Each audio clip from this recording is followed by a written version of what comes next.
আসসালামু আলাইকুম। System academic কেয়ারের পক্ষ থেকে জানাই আন্তরিক সালাম ও শুভেচ্ছা। আমি শুরু করব নবম শ্রেণী গণিত 2024 সাল নতুন বই 156 পেজের 10 নম্বর কোশ্চেনের সমাধান। যেহেতু এই বইটা চেঞ্জ হয়ে যাচ্ছে এজন্য আমরা অঙ্কটা উঠালাম না, জাস্ট অঙ্কটা করে দিলাম। বাট আশা করি যদি আপনি আমার ক্লাসটি করেন এই ম্যাথটি আপনার কাছে একদম ইজি হয়ে যাবে। বাট ম্যাথটা কিন্তু একটু কঠিন ছিল, বাট আশা করি যদি আপনি আমার ক্লাসটি করেন ম্যাথটা আপনার কাছে ইজি হয়ে যাবে। কোশ্চেনটি এমন, তোমার প্রতিষ্ঠানের অফিস ভবন থেকে, একটা প্রতিষ্ঠান অফিস ভবন থেকে 10 মিটার দূরে, তো এখান থেকে সাপোজ মনে করেন যে 10 মিটার দূরে, এখান থেকে অফিস ভবন থেকে 10 মিটার দূরে উন্নতি কোণ 45 ডিগ্রি। আচ্ছা, উন্নতি কোণ কি জিনিস কীভাবে বুঝবো? যদি কোনো ভূমির সমান্তরাল রেখা এর উপরে যে কোণ তৈরি করে তাকে বলে উন্নতি কোণ, আর ভূমির সমান্তরাল রেখা নিচে যে কোণ তৈরি করে তাকে বলে অবনতি কোণ। কীভাবে লং টাইম মনে রাখবেন? উন্নতি কোণ রস্যু কই গেছে উপরে, তাহলে উন্নতি কোণ কই হবে? উপরে। রস্যুর মাথা কোথায় গেছে? উপরে। অর্থাৎ ভূমির সমান্তরাল কোনো রেখা এর উপরে যে কোণ তৈরি করে তাকে বলে উন্নতি কোণ, আর নিচে হলে কী হবে? অবনতি কোণ। তাহলে এখানে এর সাথে উন্নতি কোণ 45।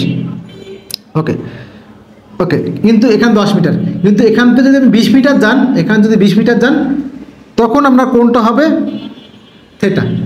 তখন আমরা কোণটা কী হবে? থেটা। আমরা একটা নাম দিতেই পারি, এখানে এ, এটা বি, এটা সি, এটা ডি। তাহলে কি হলো? কোনো প্রতিষ্ঠানের অফিস ভবন থেকে, অফিস সেটা ভবন মনে করেন, 10 মিটার দূরে গেলে কোণ 45। আবার ছবিটা একটু আঁকি, চাচ্ছি কি দেখি। চাচ্ছি হলো এই যে থেটা ইকুয়াল টু হট, আর চাচ্ছি হলো সাইন থেটা আর কস থেটা, এই মানটা চাচ্ছি আমরা। খুব খেয়াল করবেন। তাহলে এখানে আপনার একটা অফিস আছে, সেখান থেকে 10 মিটার পিছায় গেলে, 10 মিটার গেলে কোণ 45, আর 20 মিটার গেলে, তাহলে আপনি এখানে অফিস আপনার এখানে 10 মিটার কোণ গেলে 45 ডিগ্রি, আর যদি আপনি 20 মিটার যান, 10 মিটার গেলে 45 আর 20 মিটার গেলে কোণ হলো থেটা। চাচ্ছি হলো থেটা বের করেন, সাইন কস বের করেন। এই যে একটা ম্যাথ। ওকে, দেখেন এখানে তাহলে আমরা কী করতে পারি? লিখতে পারি আগে যে এখানে বিসি ইকুয়াল টু হলো 10 মিটার, লেখাটা একটু কমায় লিখবো। আর কোণের মানটা এসিবি, এসিবি কোণ ইকুয়াল টু হলো 45 ডিগ্রি, আর এডিবি কোণ, এডিবি কোণ ইকুয়াল টু হলো থেটা। আচ্ছা, ওকে, চাচ্ছি হলো থেটা ইকুয়াল টু হট। আর আছে বিডি, বিডি ইকুয়াল টু কত? 20 মিটার, পুরোটা 20, BC equal to 10, BD equal to 20 metre. Okay, দেখেন প্রথম কাজ হলো আগে এই মানটা বের করা, মানে এই মানটা বের করতে লাগবে। তাহলে এখানে কি লিখবো আমরা? যে ত্রিভুজ এসিবিএ কোণের মানটা 45, লম্ব আর ভূমি, চাচ্ছি লম্বটা ভূমি দেওয়া আছে, তাহলে লম্ব ভূমি দিয়ে কোনটা? ট্যান 45 ইকুয়াল লম্ব হলো এবি, ভূমি হলো বিসি।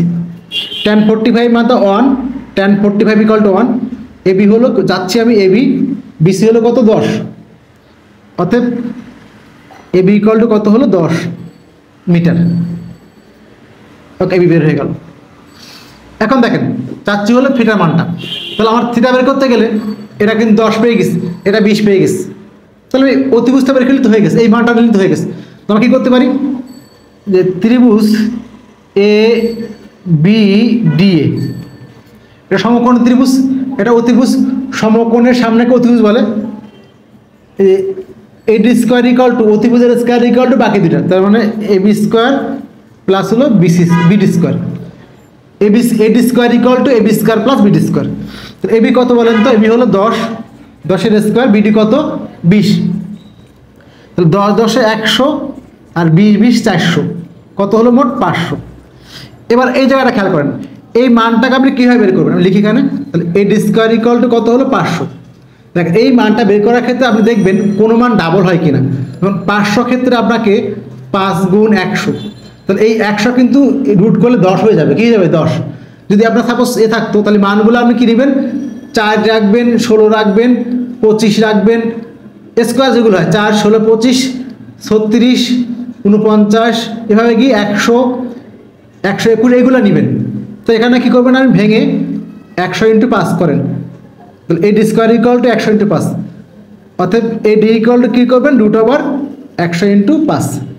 তাহলে √100 ইন্টু √5, 100কে রুট করলে 10 হয়, 10√5, এটি পেয়ে গেলাম। চাচ্ছি হলো সাইন থিটা। তাহলে সাইন থিটা ইকুয়াল টু কি, লম্ব অতিভুজ, লম্ব কত 10, অতিভুজ কত, এই যে এটি ইকুয়াল টু অতিভুজ 10√5, আর কস থিটা ইকুয়াল টু কি বলেন তো, ভূমি বাই অতিভুজ, ভূমি কত 20, অতিভুজ কত এটা 10√5। চাইলে কিন্তু অঙ্কটা আমি অন্য আরেকটা নিয়মও করতে পারেন, বাট করলাম যেহেতু বই চেঞ্জ হবে এই জন্য আমি আর নিয়ম করলাম না। আগের অঙ্কগুলো কিন্তু আমি একাধিক নিয়ম করে দিচ্ছি। তাহলে প্রথম কথা হলো, আগে এখান থেকে আপনি এই মানটা বের করে নেন, এবি বের করে নেন, এবিটা এই 10, দেন পুরো ত্রিভুজ ক্ষেত্রে আপনি যেহেতু তোমার এই মানটা নাই, তাহলে বাকি দুটো আছে সমকোণ ত্রিভুজ, তাহলে অতিভুজের স্কয়ার ইকুয়াল টু বাকি দুটোর স্কয়ার। তাহলে এখানে সাইন থিটা ইকুয়াল টু কি, এই অতিভুজের মানটা কত বের হলো 10, এই যে 10√5। তো সাইন থিটা ইকুয়াল টু কি, এটাকে ভূমি, লম্ব বাই অতিভুজ, লম্ব হলো এখানে 10 পাইছি আমরা। এই হলো আমাদের 10 নম্বর কোশ্চেন অ্যান্সার। আশা করি বুঝতে পারছেন। সিস্টেম একাডেমিক কেয়ারের পক্ষ থেকে আন্তরিক সালাম জানিয়ে শেষ করলাম আজকের মতো ক্লাস। আল্লাহ হাফিজ।